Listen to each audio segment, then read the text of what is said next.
दधिया के भूखल श्री कृष्ण होत दधिया दधिया कर दधिया कर हो मोरी बहिनी होरिला के भूखल रानी देवकी होत ललना लन कर लन कर हो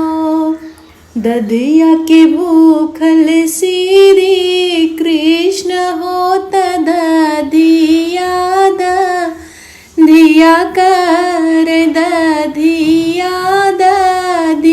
कर हो मोरी बहिनी ललना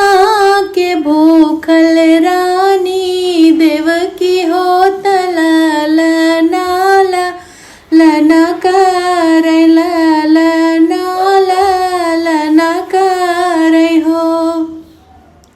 नदिया किनारे श्री कृष्ण होत माता से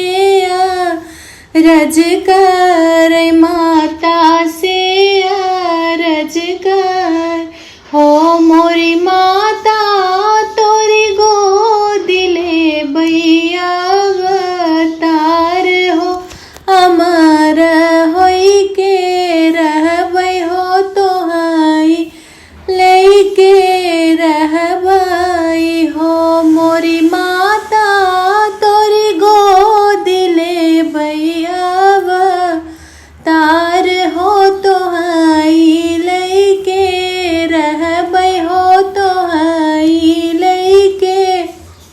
रहबै हो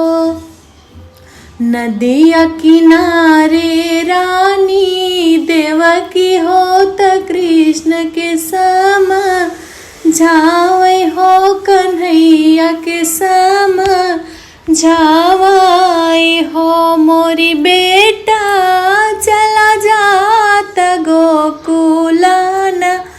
गरिया होई तू रहता हो स्वतंत्र होई के रहता हो मोरी ललना चला जाता गोकुलान गरिया हो खुशी होई के रहता हो स्वतंत्र होई के रहता हो इहाँ बाटे भूत पिशाचवा हो अवर उदल प्रेत हो अवर उदल प्रेत हो मोरी ललना इहाँ बाट कंसा बधिकवा हो तोहाई बाधी डरी है हो तोहाई बाधी डरी है हो मारे डर भूतवा पिशाचवा हो अवर उदल प्रेत हो अवर उदल प्रेत हो मोरी माता मारी डालव कंसा बधिकवा हो तोहाई लेके रहबै हो अमर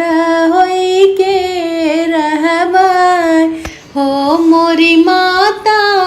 मधिडारब कंसा बधिकवा हो अमर होई के रहबै हो तोहाई लेके रहबै हो।